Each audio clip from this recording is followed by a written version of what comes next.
Welcome back.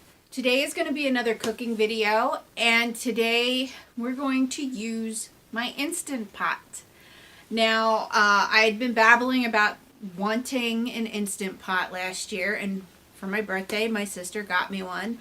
And for whatever reason, I think part of me was a little bit afraid to use it. I haven't used it. I've been looking for recipes, and I haven't used it.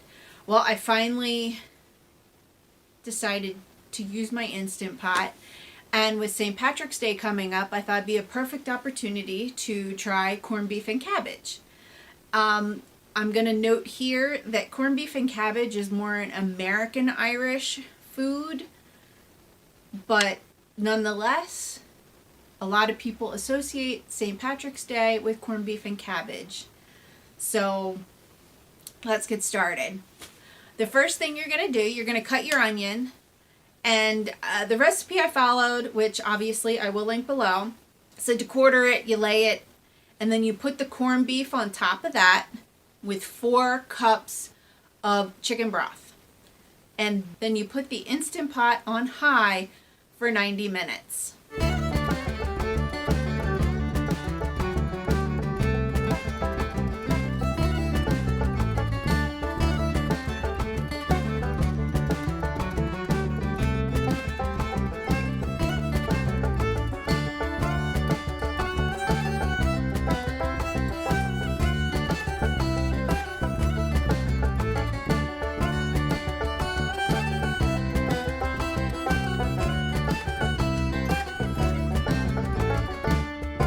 The next step in the corned beef and cabbage is a head of cabbage. You said to cut it into wedges.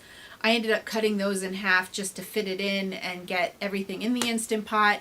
It said 3 large carrots. I just used baby carrots and kind of guesstimated how many baby carrots would go into 3 large carrots. And the last ingredient are baby potatoes. It said a pound of baby potatoes, and you cut them up a little bit. The bag I bought was 1.5 pounds, so I kind of guesstimated what the pound of potatoes would be out of that 1.5 pound bag.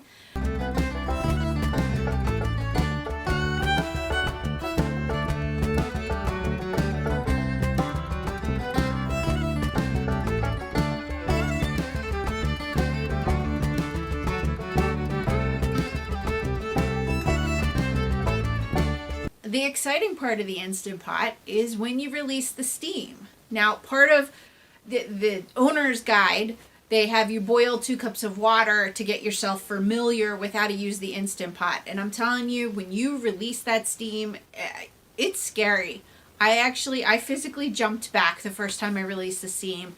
And even with doing the corned beef and cabbage, it's still, I didn't have it all the way over at one point. Like, you hear the steam come out and you're leery, and it still needs a little bit more to go.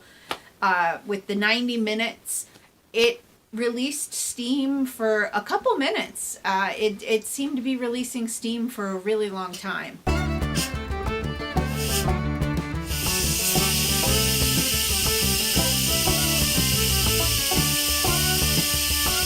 And once the 90 minutes is over, you release the steam, you take the corned beef out and the onion out. Put your cabbage, your carrots, and your potatoes into the broth, and you put in 3 tablespoons of oil, and you set that back into the Instant Pot and cook it for an additional 4 minutes.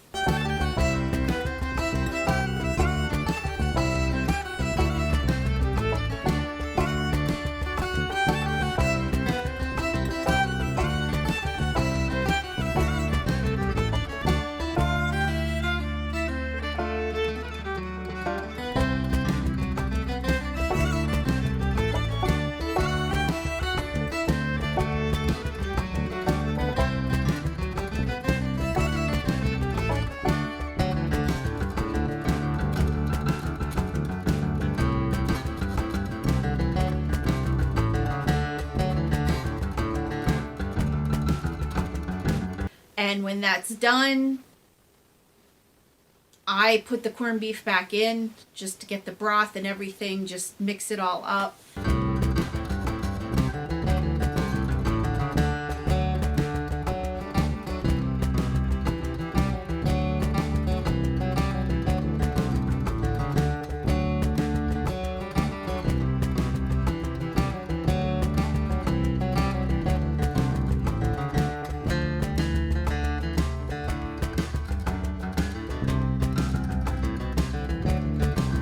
and wow, it turned out so good, so good, and I have been enjoying it now for quite a few days. So one of the benefits of making all this food is the leftovers. And I'm not gonna lie, the main reason I decided to go with corned beef and cabbage is because the recipe I found said you could use the corned beef to make Irish nachos, and there's really not much better than what I have here: waffle fries, cheese, corned beef, a little sour cream, bacon, and scallion. I mean, you just, yeah, yum. So, a couple of my co-workers wanted a shout out, so here's to you, John, Steve, and Lynn. Sláinte! And until next time.